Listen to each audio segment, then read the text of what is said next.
Welcome to my class. I'm Abdus Salam, assistant teacher, Rajshahi Collegiate School, Rajshahi, Bangladesh. My dear viewers, I am going to make a video class today on non-finite verbs. You know it very well that non-finite verbs very important for making sentences to extend your ideas to enlarge the sentence structure nicely and skillfully. So we are trying to learn how to identify different kind of non-finite verbs and how to use them in a sentence in a different situation. Look at it please. The first one, infinitive. Infinitive. The first one, infinitive. আচ্ছা, প্রথম কথাটা infinitive মানে finite মানে যে সম্পন্ন করে আর infinitive অসম্পূর্ণ ক্রিয়া। এই যে 2 plus base form of verb is called infinitive. Infinitive or non-finite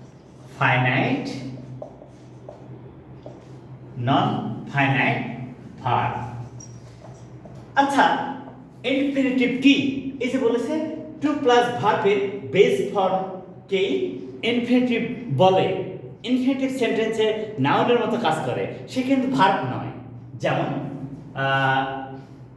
he wants to read a novel. He wants to read a novel. সে একটা উপন্যাস পড়তে চায়। আসলে subject finite verb to read,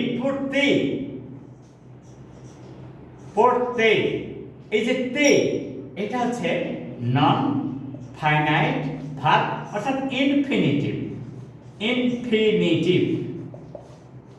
তাহলে এখানে যদিও টু রিড এই সেন্টেন্সে ব্যবহার করা হচ্ছে, কিন্তু আসলে ও কিন্তু সেন্টেন্সের অর্থ সম্পন্ন করতে পারছে না। সেন্টেন্সের অর্থ সম্পন্ন করছে কে? এই যে ফাইনাইট ভার্ব ওয়ান্টস, সে চায় একটি নভেল কি পড়তে, তার অর্থ সে একটি নভেল পড়তে চায়, সে একটি উপন্যাস পড়তে চায়। তাহলে আমরা এখানে শিখলাম যে ভার্বের বেস ফর্মের পূর্বে টু বসালে 2 প্লাস ভার্বকে ইনফিনিটিভ বলে। ইনফিনিটিভ হচ্ছে একটা নন ফাইনাইট ভার্ব। এবার দেখো তো, I shall go to market.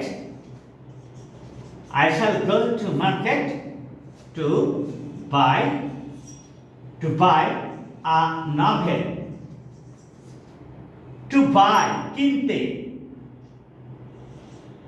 ক্রয় করতে, এই যে তে, I shall go to market, আমি বাজারে যাব, to buy a novel, একটা উপন্যাস ক্রয় করতে। I need a pencil to draw a picture. এখানে এই বিষয়টা দেখো, subject finite verb, a pencil object, two draw আঁকতে, নন ফাইনাইট ভার্ব অর্থাৎ ইনফিনিটিভ।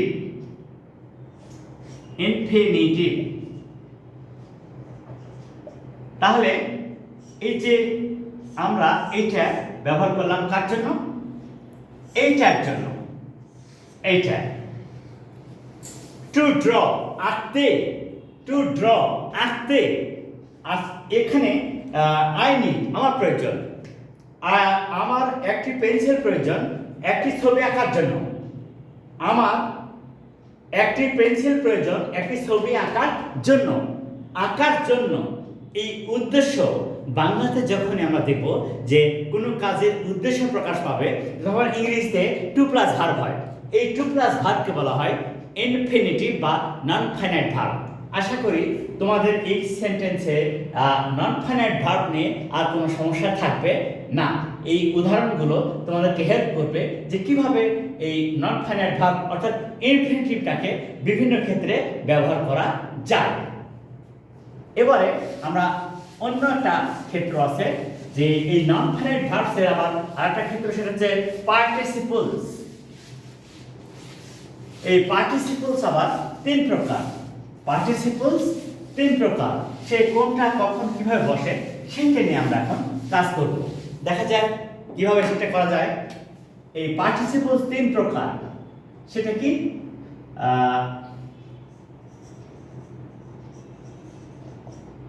পার্টিসিপলস তিন প্রকার।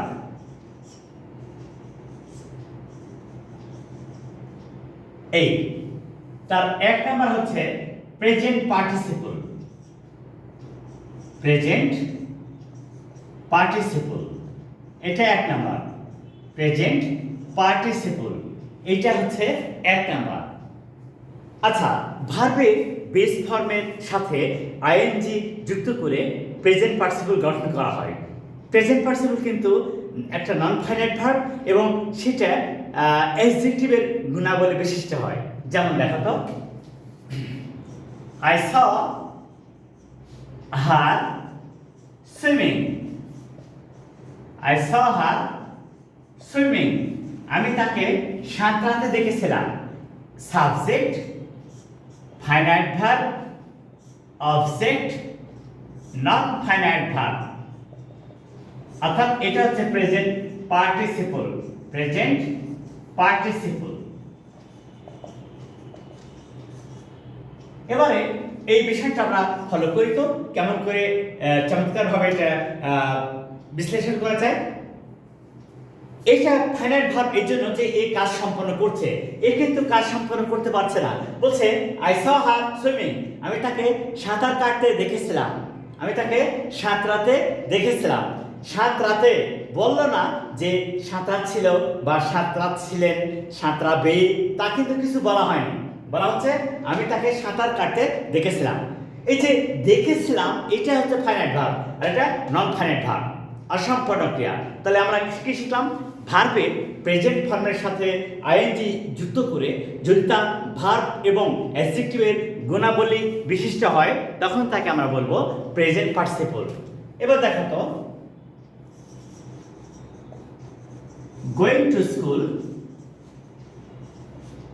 he began to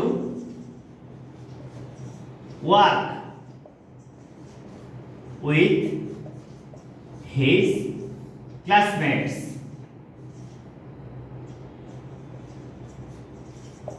এই যে গোয়িং টু স্কুল, স্কুলে গিয়ে হি সাবজেক্ট, বিজ্ঞান finite verb, to work non finite verb.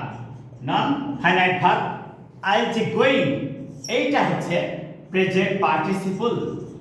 Present participle অর্থাৎ এটা হচ্ছে একটা নন ফাইনাইট ভার্ব।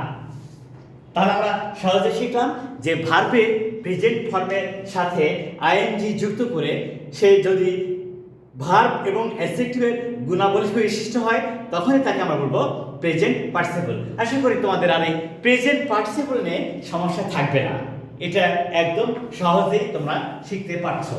এবারে আমরা যে বিষয়টা নিয়ে কাজ করব তা হচ্ছে পাস্ট পার্টিসিপল কি, তা পাস্ট পার্টিসিপল কি এবং একটা সেন্টেন্সে পাস্ট পার্টিসিপল কিভাবে ব্যবহার করা হচ্ছে।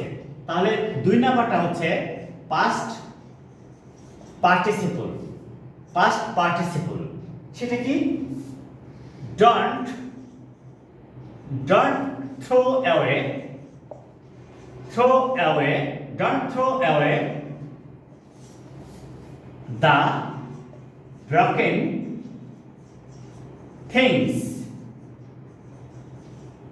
আচ্ছা, don't throw away the broken things broken things. আচ্ছা, ব্রেক হচ্ছে একটা ভার্ব। ব্রেক মানে ভাঙা। ব্রেক নাও না হয়, ভার্ব হয়। আচ্ছা, break present form, past form হচ্ছে ব্রক। এই ব্রেকের পাস্ট ফর্ম হচ্ছে ব্রক। এটা হচ্ছে পাস্ট ফর্ম ব্রক, আর পাস্ট পার্টিসিপল ফর্ম হচ্ছে ব্রকেন। আচ্ছা, এই সেন্টেন্সটাতে কিন্তু ব্রকেন ভার্ব নয়। কেন? এটা হচ্ছে আর্টিকেলস, এটা হচ্ছে অ্যাডজেক্টিভ, এইটা নাউন। তাহলে কি ভার্ব থাকলো না। Don't throw away the broken things. ভাঙা জিনিসপত্র ফেলে দিও না, কারণ ওগুলো তো কাজে লাগে। The broken things may be used in different ways. তাহলে আমরা এখানে সহজে শিখব কি, যে ভার্বে পাস্ট পার্টিসিপল ফর্ম যদি অ্যাডজেক্টিভের কাজ করে তাহলে তাকে বলা হয় পাস্ট পার্টিসিপল। যেমন দেখো, we should not eat any rotten things. We should not eat any rotten things. এই যে rotten, এটা এখন ভার্ব না, এটা অ্যাডজেক্টিভের কাজ করছে, অর্থাৎ এটাই পাস্ট পার্টিসিপল। এটা নাউন, এটা অ্যাডজেক্টিভ। তাহলে আমরা সহজে শিখলাম কি, ভার্বের উই শুড নট ইট। তাহলে আমরা সহজে এখানে শিখতে পারছি যে কত সহজে একটা সেন্টেন্সকে আমরা চেঞ্জ করতে পারি। তাহলে কি বলছে, we should not it any rotten things. আমাদের কোনো পচা জিনিসপত্র খাওয়া উচিত নয়। তাহলে এই যে রটেন, এইটা আর ভার্ব না, এটা অ্যাডজেক্টিভের কাজ করছে, তাহলে এবারে আমরা চলে যাব লাস্ট ওয়ান, এবং সেটা হচ্ছে পারফেক্ট পার্টিসিপল। সেটা কি? Perfect participle. এই পারফেক্ট পার্টিসিপলটা কি? আসলে আমরা তো শিখে এসেছি যে পারফেক্ট টেন্স, কিন্তু আসলে পারফেক্ট পার্টিসিপলটা কি?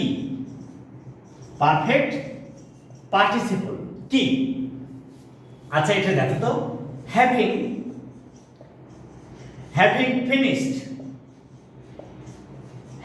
finished my classwork, I took rest. আচ্ছা, I সাবজেক্ট, took হচ্ছে ফাইনাইট ভার্ব, এটা এক্সটেনশন, হ্যাভিং ফিনিশড। আচ্ছা, এই যে আমরা এই বিষয়টা জানতাম যে হ্যাভ, হ্যাজ, হ্যাড, এদের পরে ভার্ব এর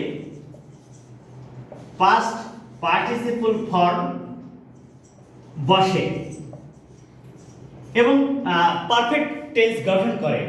এই এদের প্রেজেন্ট পার্টিসিপল ফর্ম হচ্ছে হ্যাভিং।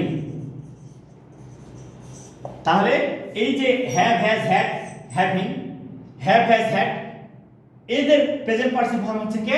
হ্যাভিং। হ্যাভিং এর পরেও ভার্বের পাস্ট পার্টিসিপল ফর্ম হয়, তাই তাকে বলা হয় perfect participle.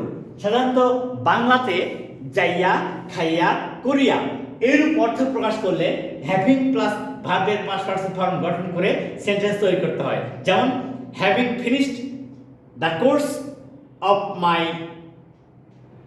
B.Ed, I got my promotion. Having completed the course of Masters in English, I became a teacher of a government high school.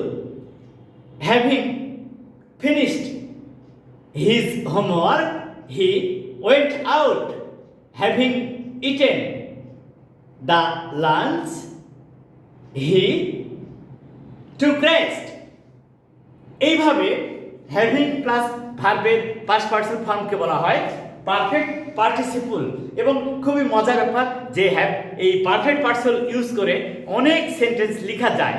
যেমন তুমি বলছো, having finished my homework, I went out with my mother. তাহলে এই যে having plus ভার্বের past participle form, এটা হচ্ছে perfect participle. এবং খুবই মজার ব্যাপার যে এই পারফেক্ট পার্টিসিপল ইউজ করে অনেক সেন্টেন্স লেখা যায়। যেমন তুমি বলছো, having finished my Having completed the course of class 9, I got admitted to class 10. In this way, we can use non-finite verbs in a sentence very easily and simply. So, my dear viewers, please share my videos to your friends and relatives and tell them to subscribe and share also. Assalamu alaikum.